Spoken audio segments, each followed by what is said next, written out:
주의 은혜라 본 프로그램 협찬입니다.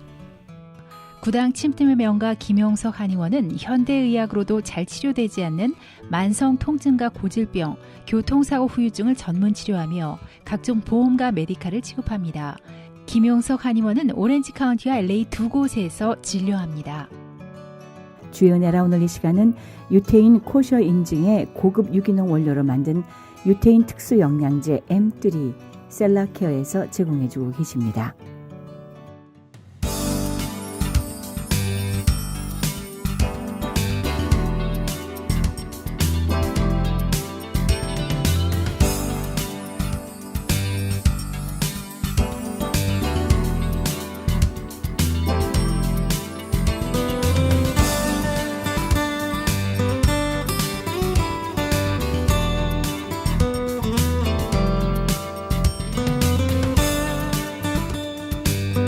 시청자 여러분 안녕하십니까? CHTV 56.9 주의 은혜라 윤우경입니다. 6월을 맞이했습니다. 6.25 한국전이 발생한 지 68년, 이제 70여 년을 향해 달려가고 있는데요. 종전을 이야기하고 평화의 대화가 이어지고 있는 요즘. 그러나 우리 대한민국의 아픔의 역사는 결국 우리의 미래, 그 미래를 향한 디딤돌이 되어가는 큰 걸음이라고 믿습니다. 오늘 주의 은혜라 이 시간 귀한 분을 모셨습니다. 한국군포제일교회 담임이시고 시인으로도 잘 알려져 계시며 또 교교에서 커다란 선한 영향력을 끼치고 계시는 권태진 목사님, 귀한 걸음을 해주셨는데 만나 뵙도록 하겠습니다. 안녕하셨어요, 목사님? 예, 안녕하십니까. 예, 만나 뵈서 반갑습니다. 상당히 고맙습니다, 목사님. 아, 예, 예. 네. 예. 자, 이번에 한국에서 멀리 미국을 방문해 주셨습니다. 방문하신 목적이 있으실 것 같아요, 목사님.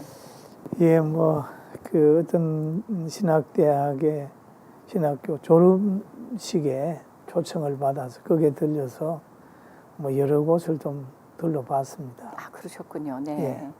예. 이 방송이 나갈 때쯤이면 목사님 이미 한국에 가 계실 텐데, 저희 권 목사님 이번에 미국을 이렇게 또 잠시 다니러 가시면서 궁금했어요. 저희 TV 방송을 통해서도 우리 군포제일교회 목사님 말씀이 선포되어지고 있는데, 목사님을 뵙기 전에 이렇게 조금 알아봤더니 목사님 활약을 아주 상당히 크게 하고 계시는 분이시기에 우리 목사님 이야기를 좀 들어봐야 되겠다, 그런 생각을 하게 됐는데, 자, 목사님 교회가 군포제일교회가 개척한 지 40년입니다. 예, 40년. 네, 잠깐 그 얘기 좀 해주세요. 예, 교회를 시작한 지가 40년입니다. 그런데 아무것도 모르고 그냥 이제 시작을 했는데 40년 지나니 이제 철이 드는 것 같아요. 네. 이제 철이 드는 것 같고, 또 교회를 목회하면서 하나님이 저에게 은혜 주신 것은 어릴 때는 병을 앓다가 예수 믿고 구원받았지요. 고침받아서 네. 너무 감사했고, 또 하나님의 절대적인 그 주권으로 목사가 돼서 목회를 하는데, 그 교회를 딱 개척하면서 제 마음속에 교회는 하나님이 세워준 신령한 가족이다, 가정이다, 그런 생각이 들었어요. 우리가 자녀는 부모님의 사랑으로 태어나지만 교회는 하나님의 사랑으로 예수 그리스도의 피로 보혈로 형제됐잖아요. 아멘. 그렇게 하다가 보니까 만남이 즐겁고 또 힘들면은 예수님 바라보니까 우리가 이 땅에 살면서 예수님처럼 고생을 안 하더라고요. 예수님이 십자가 지셨는데 누가 목사 보고 십자가 지우라고 그러겠어요.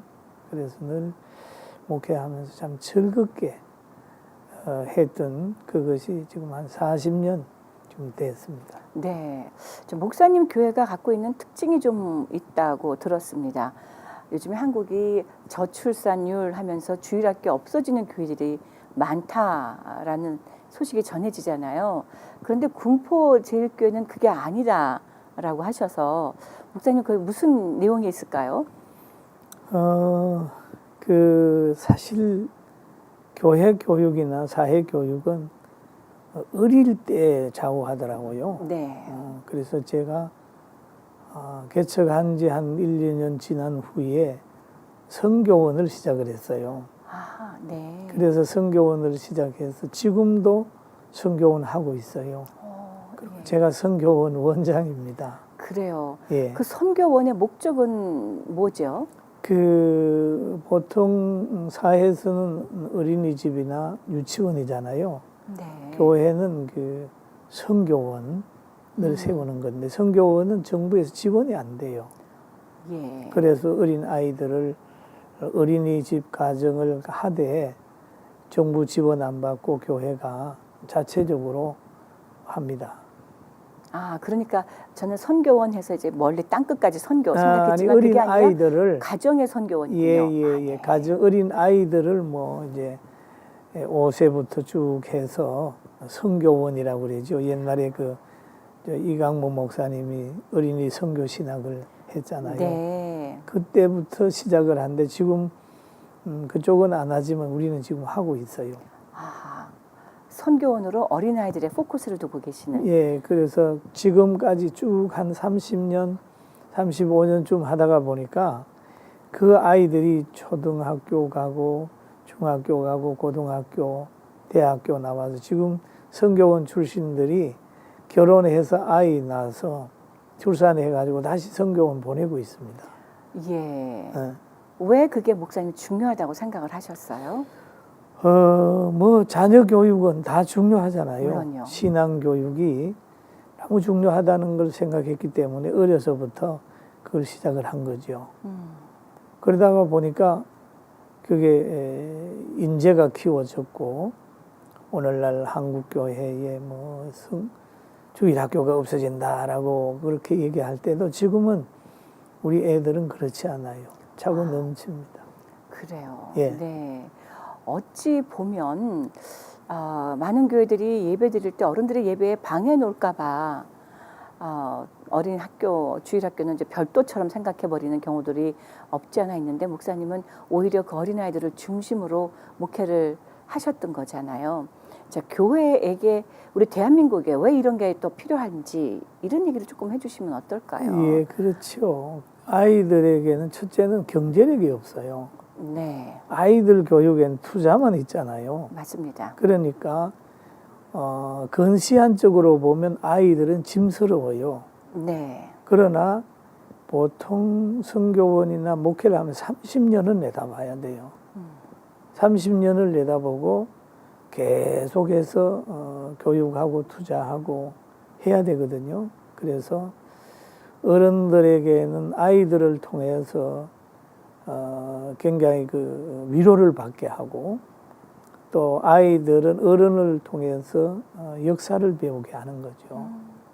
그래서 선교원만 한 게 아니라 노인 복지도 같이 해가지고 아이들이 이제 노인 시설에 가서 율동도 하고 찬양도 하고 또 아이들 합창대하고 시니어 노인 합창대하고 같이 1, 3세대 합창대도 만들고 예, 이렇게 해가지고 그 젊은 사람과 아이와 어른의 균형을 맞춰야 되거든요. 그래서 이 가정이라고 생각을 하다가 보니까 이 균형이 중요하겠다 그런 생각을 해서 아이들을 위해서 많이 투자를 한 거죠.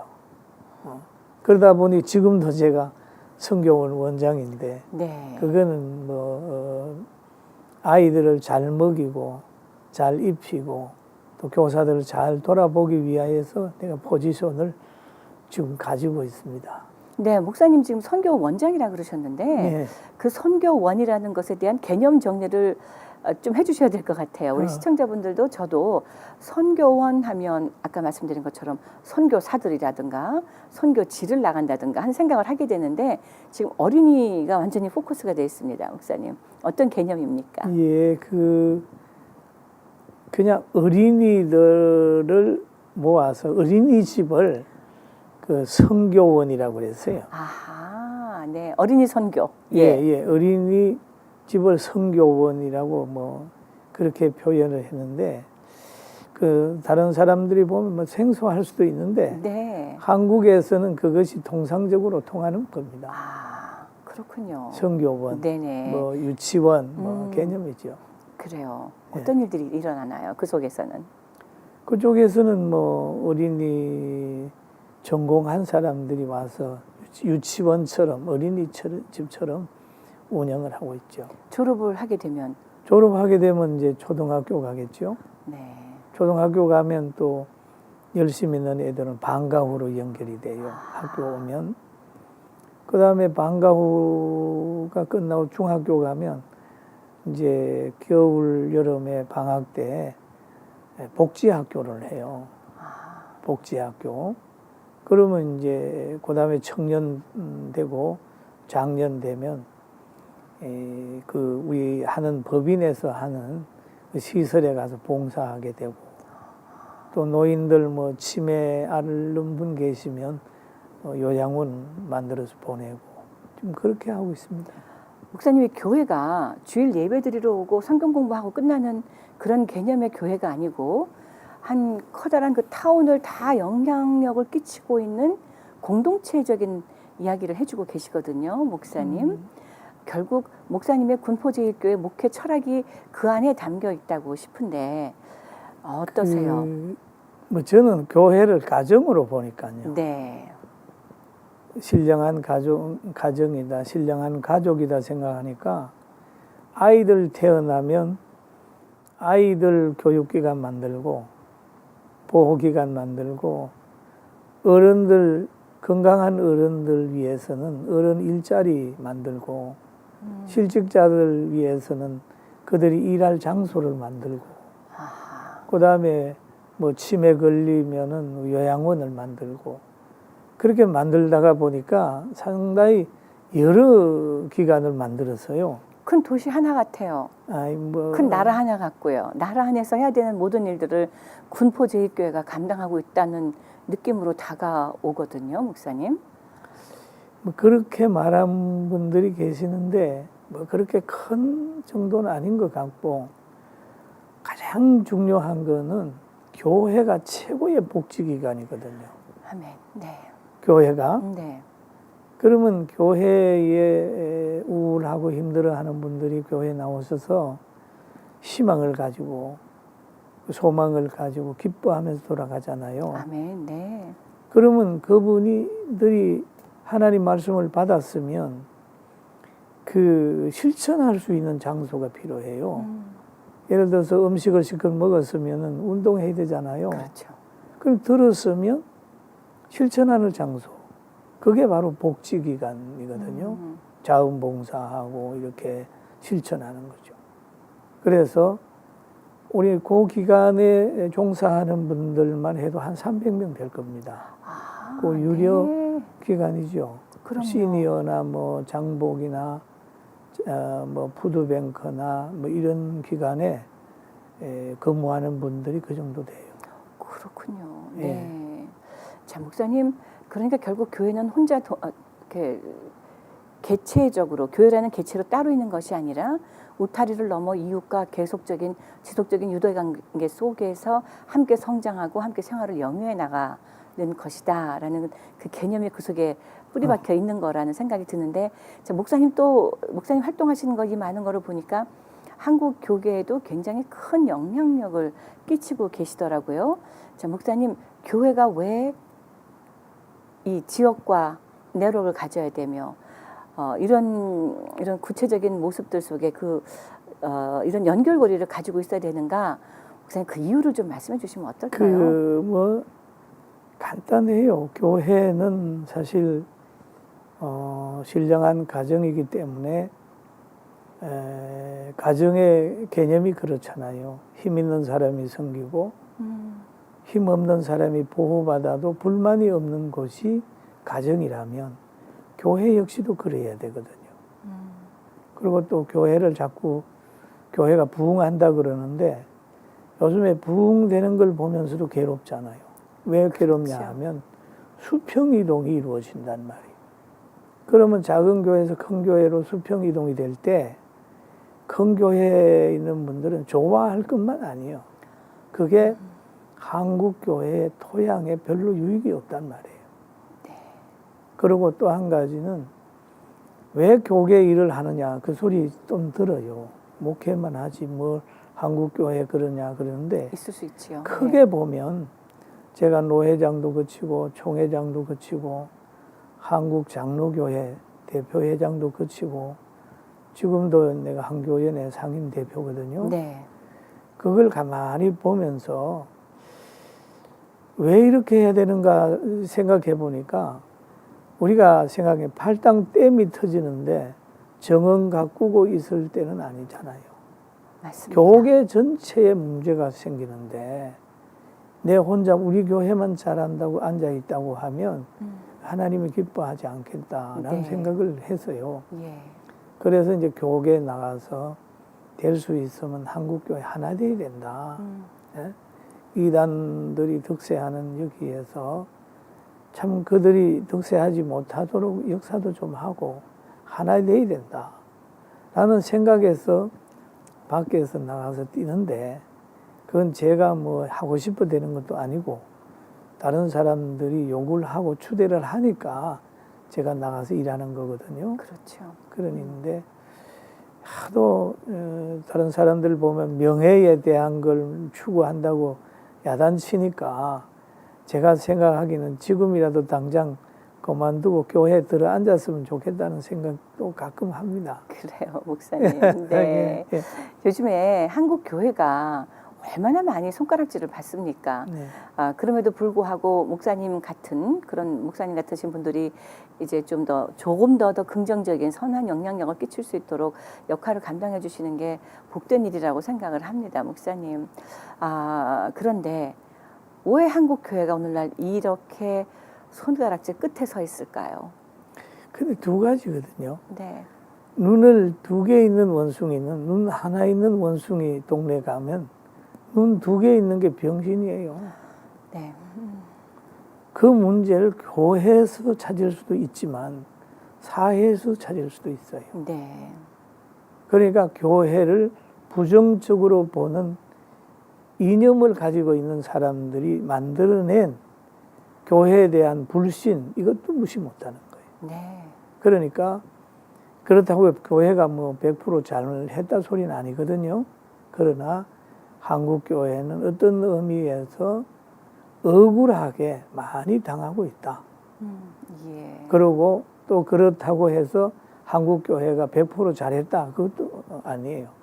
우리도 문제가 있지만 그 문제 있는 것 이상으로 공격을 받고 있다.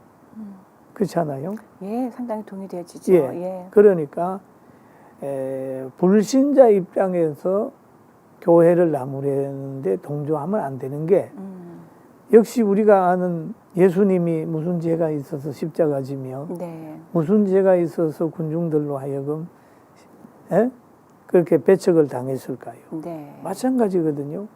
빛에 속해 있는 교회가 점점 더 불신자들이나 또는 무신론자들이 접근을 할 때 더 어려움이 올 수도 있다. 네. 그러나 예수님을 바라보고 극복해야 된다. 그렇게 보는 거죠.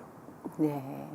자, 방금 말씀하신 것처럼 그러나 우리도 다 100% 잘하고 있지는 않잖아요, 목사님. 그렇죠. 자, 그렇다면 그 잘하고 있지 못하는 그 부분에 대한 얘기를 조금 좀 어떻게 하면 우리가 변할 수 있을까?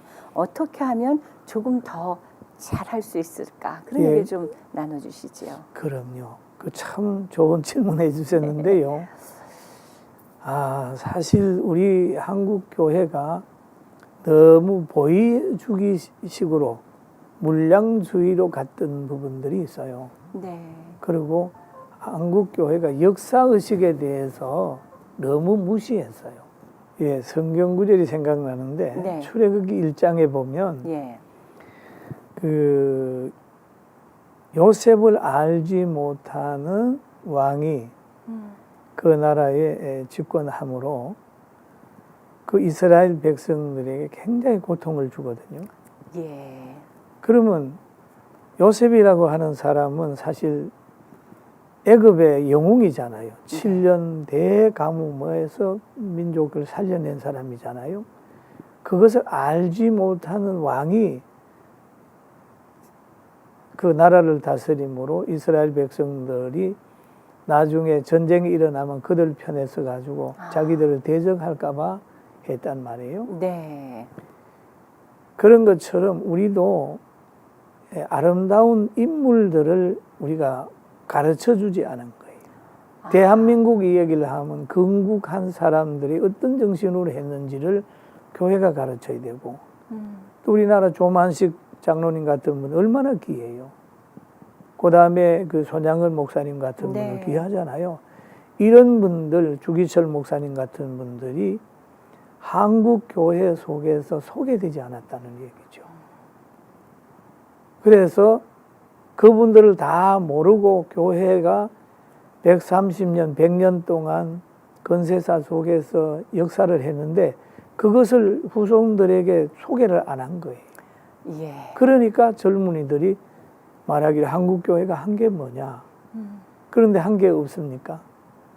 6.25 후에 어려움 당할 때에 한국 교회가 세계 교회로부터 많은 후원도 얻어내고 그랬죠. 또 미국에서 보니까 뭐 복음을 헌옷가지나 밀가루나 구호품에 붙여서 보내니까 교회를 통해 나눠줌으로 인해서 한국 교회가 역할을 많이 했잖아요. 그렇죠. 민주화의 운동이라든지 또 문명 퇴치 운동이라든지 많이 했는데 이걸 안 알려줬단 말이에요. 네. 그러니까 한국 교회가 점점 힘들어진 거예요. 요셉을 알지 못하는 왕이라 하면 즉 역사를 알지 못하는 그렇지요. 지도자가 되는 것이고 예. 또 그 다음 지도자들은 또 더군다나 더 그 역사를 모를 것이고 예. 라는 지적으로 저는 받게 되는데 목사님 네.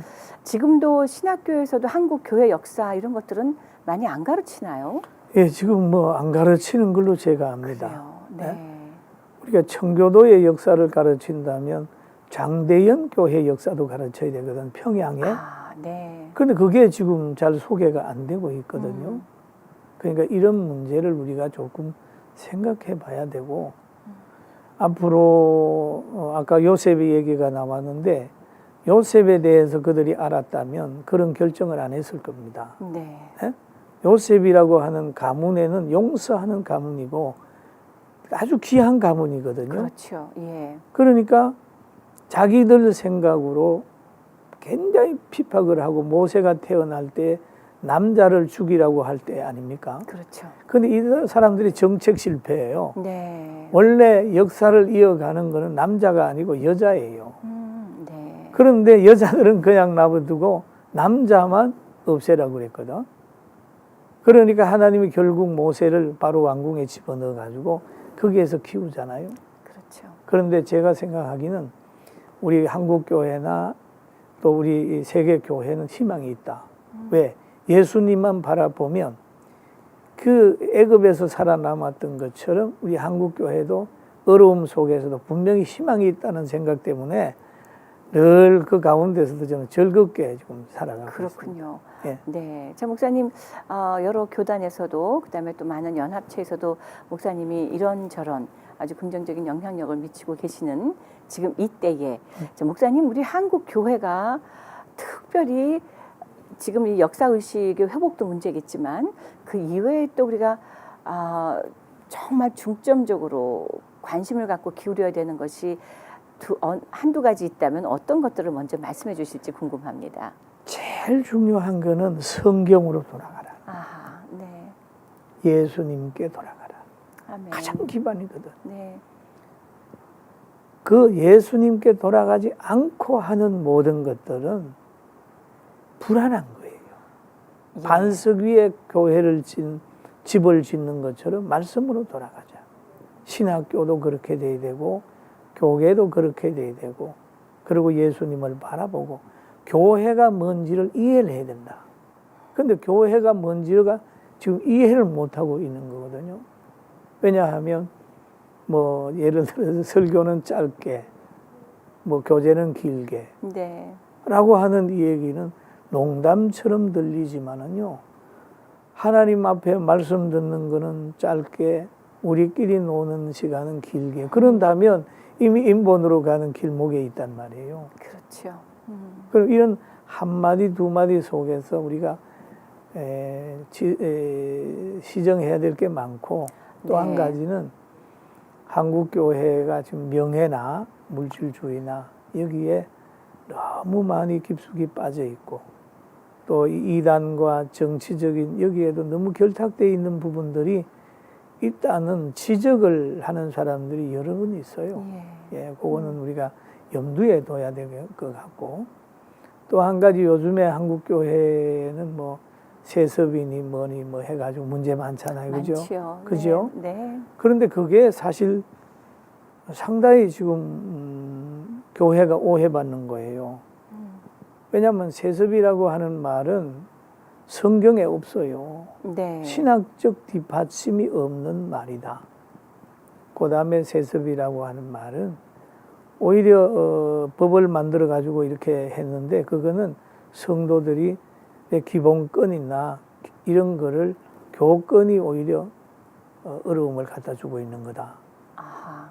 그리고 또 법이라고 하는 건 만민 공평해야 되잖아요. 그죠? 그렇죠. 그런데 대교회는 되고 개척교회나 작은 교회는 가능하다.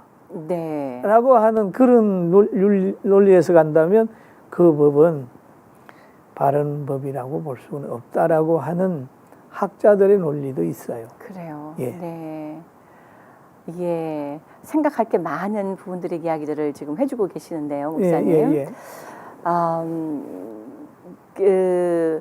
한국에서의 지금 뭐 세습 문제라든가 또 어떤 분들은 1인 시위하시고 세습 못하게 세습은 불법이다 하시고 막 이런 여러 가지 일들이 많이 진행되고 있는 와중에 의견도 좀 분분하지 않습니까? 그렇죠. 방금 말씀하신 거예요. 개척교회 조그만 목사님이 아들에게 물려준 건 아무도 뭐라고 안 그러는데 큰 기업처럼 커져버린 교회의 세습은 만인이 달려들어서 난리로 이제 반대하고 있다. 뭐가 옳은 것이냐라는 얘기를 많이 해주시는데 지금 바로 그 부분이신 것 같아요, 목사님. 자, 목사님께서는 세습에 대한 그런 구체적인 어떤 의견을 내놓으신다면 어떤 것이 있으실까요? 뭐 이런 부분은 목사가 의견을 내놓을 것도 아니에요. 네네. 성도들이 예. 공동해서 결의해서 정하면 그 그냥 뜻대로. 따라가야 되는 거지. 목사가 네. 무슨 그게 대해서 자기가 10년, 20년 있다가도 성도들에 의해서 밀려나기도 하고 하는데 네. 그 후대까지 뭐 좌우하겠어요? 그래요. 그럼요. 네. 그러니까 순전히 교회에게 맡겨두는 일이 그러지요. 된다. 그러지요. 네. 저희 많은 목사님들이 이제 후배 목사님들이 많이 나옵니다. 지금 예. 이제 세대가 예. 뭐 이제 40대 목회자님들도 서게 되시고 50대는 또 만연하게 많이 있고 목사님의 뒤를 밟아오고 있는 목회자들에게 꼭 해주고 싶으신 말씀이 있다면 어떤 것이 있을지 궁금해요. 한 교회에서 40년 개척해서 사모님과 둘이 개척해서 지금까지 예, 그렇습니다. 오는 그 스토리 속엔 많은 전달하고 싶은 내용들이 많이 있으실 것 같아서 여쭙습니다. 근데 제가 이제 뭐 저는 뭐 기준은 아닙니다. 네. 제 생각인데 네. 저는 목회하면서 우리 아이들 보고 너는 목사 아들이니까 잘해야 된다 라고 얘기를 안 했어요. 네. 너는 아이니까 네가 소신껏 살아라. 그런 얘기 우리 성도들 보고도 내가 하나님 앞에 드려졌는데 아내나 아이들까지 타치하지 마라. 아하. 그 얘기예요. 네. 그러나 그렇게 얘기를 해도 아이들은 아버지를 존경하기 때문에 내가 욕먹을까 봐 조심하고 그럽니다. 그리고 또 교회마다 사실 목사님 자녀들이 참 힘들어요. 힘들죠. 왜냐하면 아버지는 강단으로 뺏기고 엄마는 안내문으로 뺏기는 거야.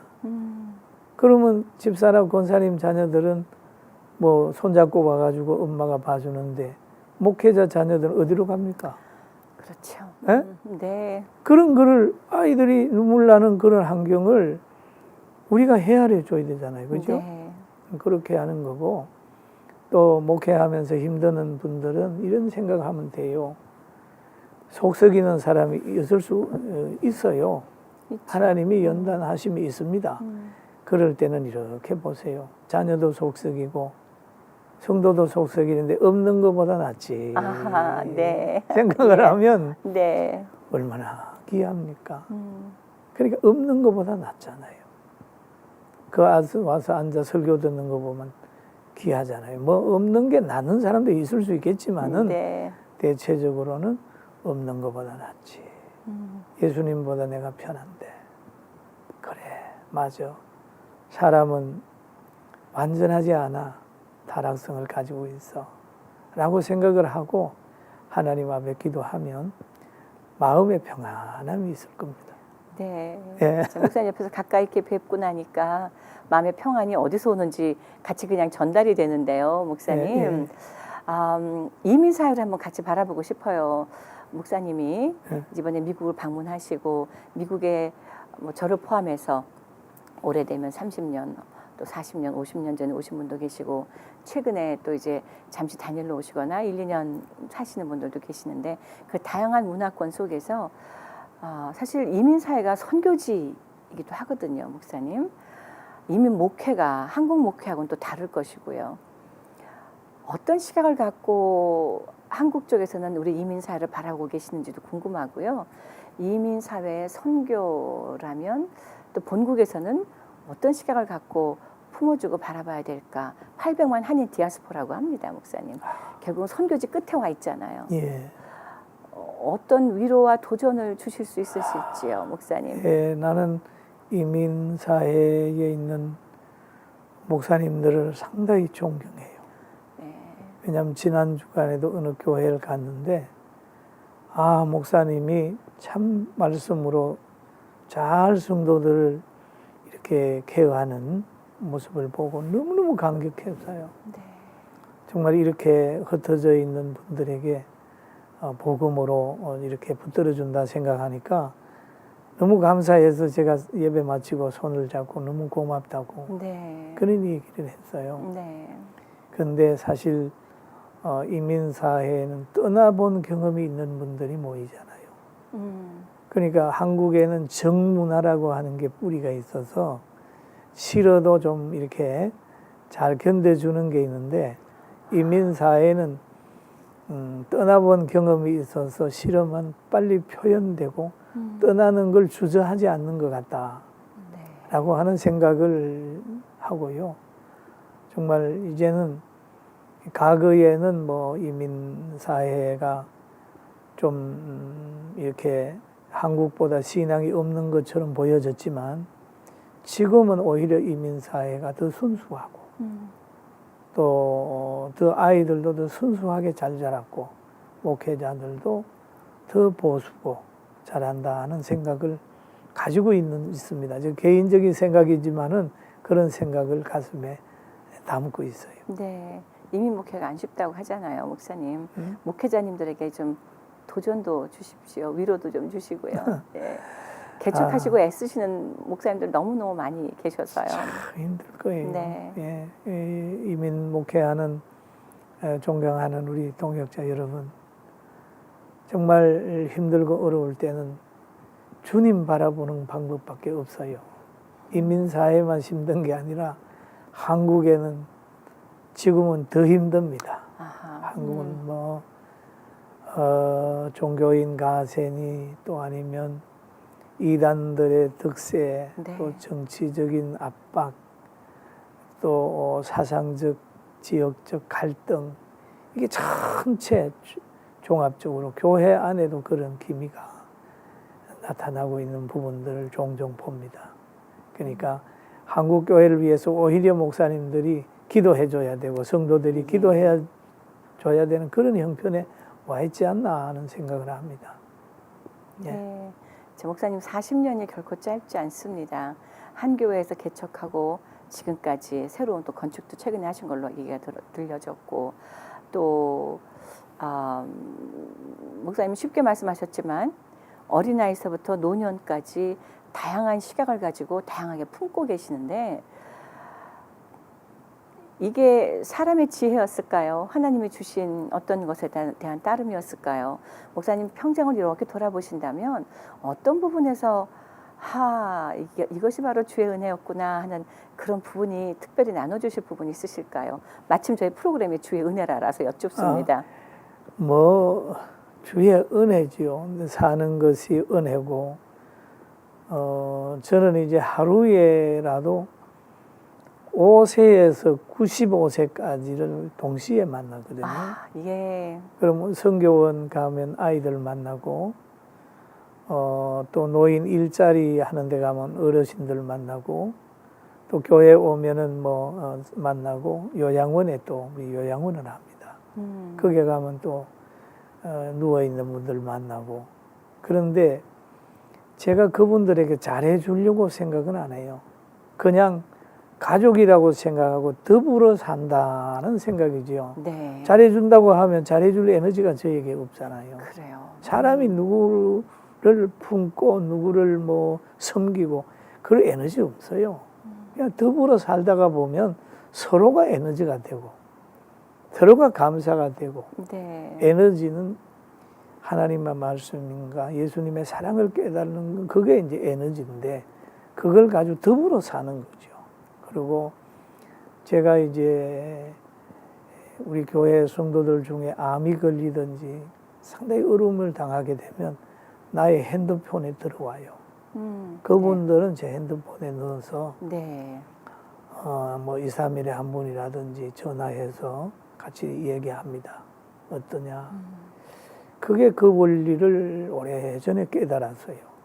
그리고 잘 사는 사람은 내가 안 돌아봐도 잘 살아요. 네. 가진 자들 건강한 사람 잘 사는데 가장 나를 필요로 한 사람은 누구냐면 병든 사람, 네. 소외된 사람, 어려운 사람은 저를 필요로 합니다.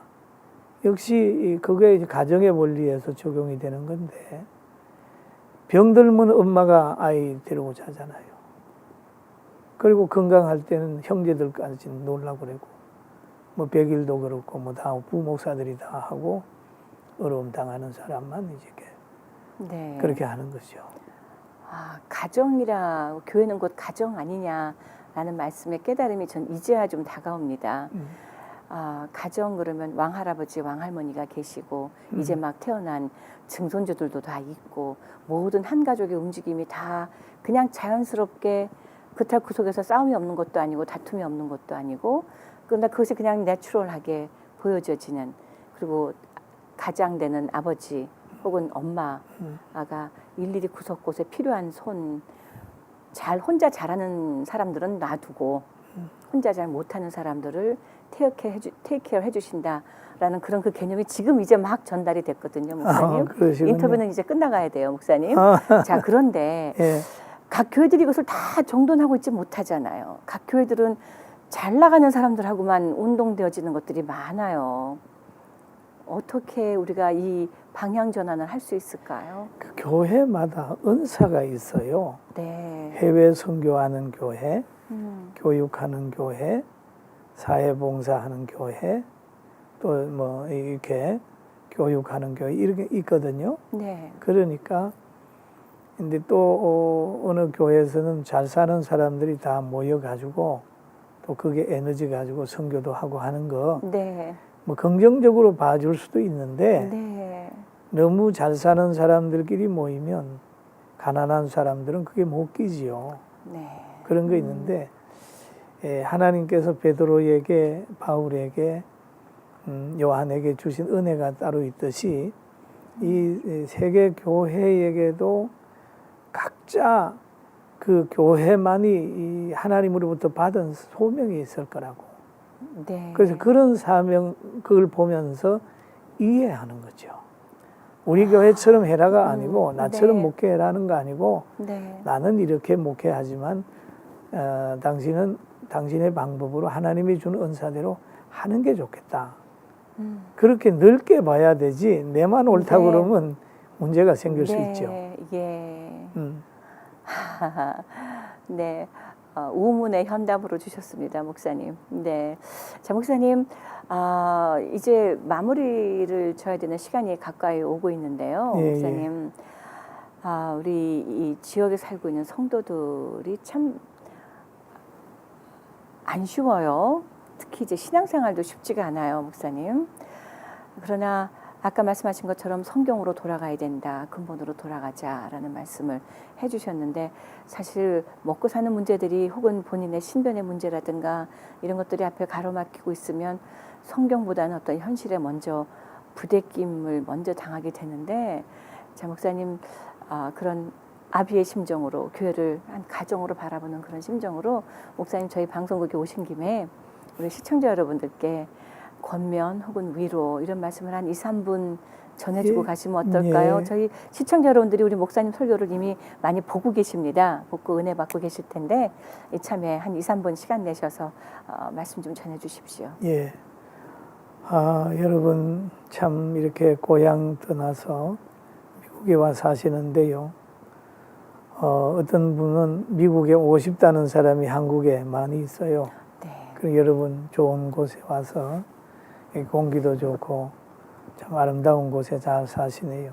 지금 한국에는 황사가 가끔 나타나서 마스크를 쓰고 다녀야 되는 그런 형편에 있을 때도 있습니다. 정말 경제적으로 어려움이 없이 살면 좋겠지만 그보다 더 중요한 것은 우리에게는 영혼의 만족이 있다면 바울 사도가 감옥에서 찬송했듯이 그런 환경이 될 수 있어요. 육신의 성공을 크게 하시고 하신 후에 믿음의 실패를 하시면 더 불행해집니다. 믿음의 실패하고 크게 성공한 사람들 보면 더 낙심돼요. 그러니까 혹시 풍요로움은 없을지라도 또 부족할지라도 심령천국 이루고 어려운 환경 되거든 예수님 바라보면서 영원을 생각해야 됩니다. 우리가 이 땅에 있는 기간 100년 안 돼요. 다 놓고 갈 건데 뭘 그렇게 그럽니까? 저도 역시 나와의 싸움을 많이 해요.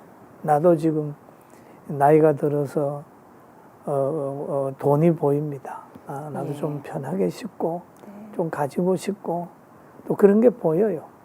그럴 때마다 그래 계산을 해보니까 살 날이 뭐 그렇게 많이 남지 않았어요. 일용할 양식 주시면 감사한다 생각하고 갑니다.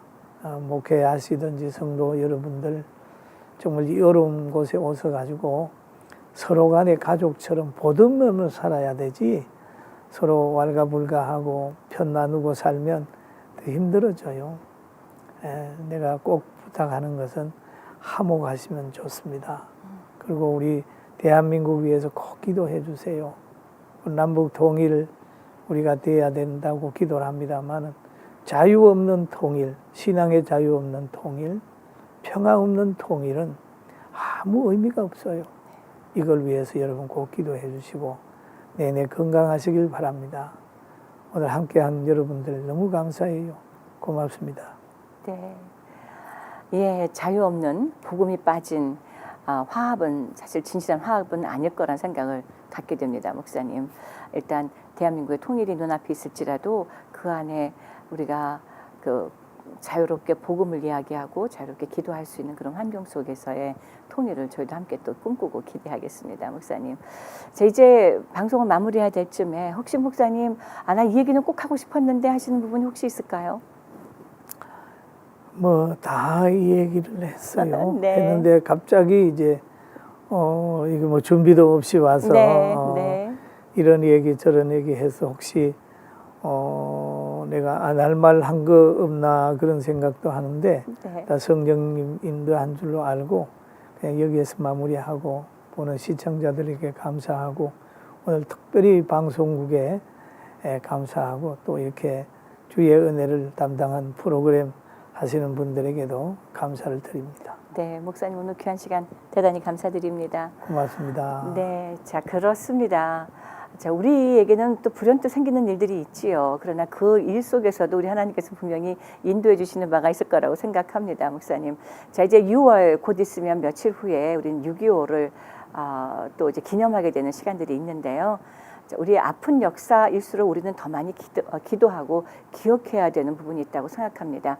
부끄러운 역사만 있는 것이 아니라 우리 지금 목사님께서 말씀해 주신 것처럼 40년 그런 역사가 있기에 오늘 군포제일교회가 있는 것처럼 또 우리 대한민국도 지나간 세월들에 비록 아픔과 어려움과 수치스럽고 부끄러움이 있을지라도 오늘을 우리로 하여금 살게 하는 근간이 되었기 때문에 우리는 그것을 우리도 배우고 우리도 잊지 않으며 우리 자손들에게도 분명히 가르쳐야 되는 그런 숙제가 있다고 봅니다.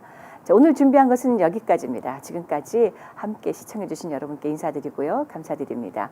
저희 본 방송은 남가주에서는 지상파 채널 CHTV 56.9에서 그리고 전 세계에서는 유튜브를 통해서 실시간 시청하실 수 있습니다.